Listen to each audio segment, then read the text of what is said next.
kooda daragsanahay xukuumadii ka dhartay xisbiga kulmiye dalka maanta halka ay gaarsiisay waxaan leeyahay xukuumadda midna sool iyo garaadadeeda midna duulaanka lagu soo duulay Jamhuuriyadda Soomaaliland ee daaroodka ku soo duulay ogayaha gobolka Awdal ee xisbiga wadani Maxamuud Muumin Xasan oo telefishinka caalamiga ee Gobonimo TV la hadlay ayaa siyaabo kala duwan uga hadlay xaaladda waqti xadarkan uu ku sugan yahay dalka Jamhuuriyadda Soomaaliland isagoo umurta iyo umuro kale ka hadlay waxa ay soo dhignaayeen dagaal shisheeye oo waxay adanay Soomaaliland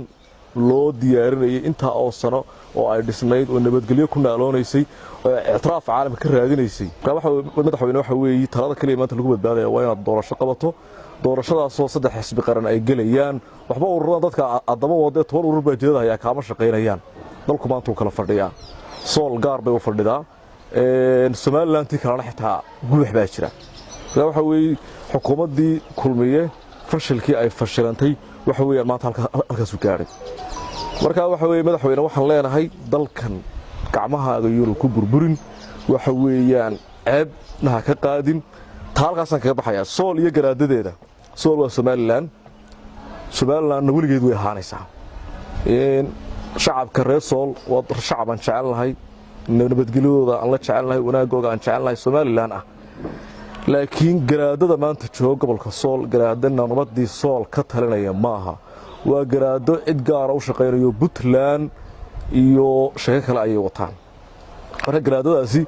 markan ay leeyeen ciidamo joogtay shacabba sool jooga shacabkii sool waa baxeen meesha waxa jooga waa ciidan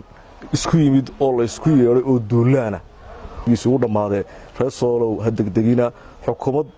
kala imanayso wadani ka dhalata imanaysa waxa weeyaan waxaan aad wadaan halkaas ay naga dhamaan doontaa dhibaato waddanka halkaas uga bixi doona qodobka saddexaad waxaan ka hadlayaa duulaanka daarood ku soo qaaday Soomaaliland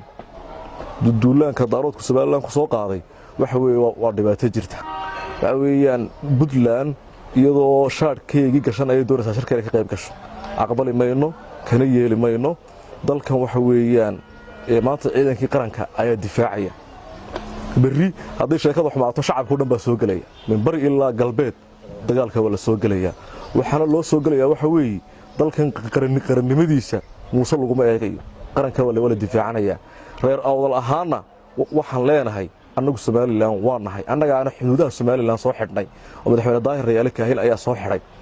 maantana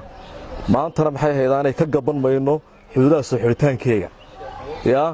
mid kale waa ku darsanayaayo dadka ahay calanka Soomaaliland iyadoo Soomaaliland joogina adeerkayga oo sheeg musu goodad baa marka maanta waxa weeyaan baqasho naguma jirto reer Awdal hadaan nahay Soomaaliland baan baanu jecelnahay annaga cid walba ka jecel Soomaaliland tabashada aan tabanayna annagu Soomaaliland ku garnaqsanaynaa Soomaaliland dhexdeedaan tabashadeeda ku garnaqsanaynaa laakiin maanta dhibta taala waxa weey waa sool iyo maxay ahayn xukuumadda Musabbix si loo kala badbaadin lahaa waxay noqonaysaa in xukuumadda meesha iyadu ay ka baxdo maxay ahayn ama ay sacasisho ama doorasho ha qabato daaroodka soo duulayna waxaan leeyahay daaroodow waxa weeye nin aan maanta waxba ku qabanay markii xabadu afka ka baxdo yuuna idin waalin yuuna idin talin dad walaalayna nahay Soomaaliland baynu wadanahay waxaan soo duulay bari way baxayaan inaga isku harayna lama huraan waa caws jilaal baan leeyahay reer sool waa Maxamed Qalle Cusmaan Maxamed Farmaajo Gobonimo TV magaalada Boorama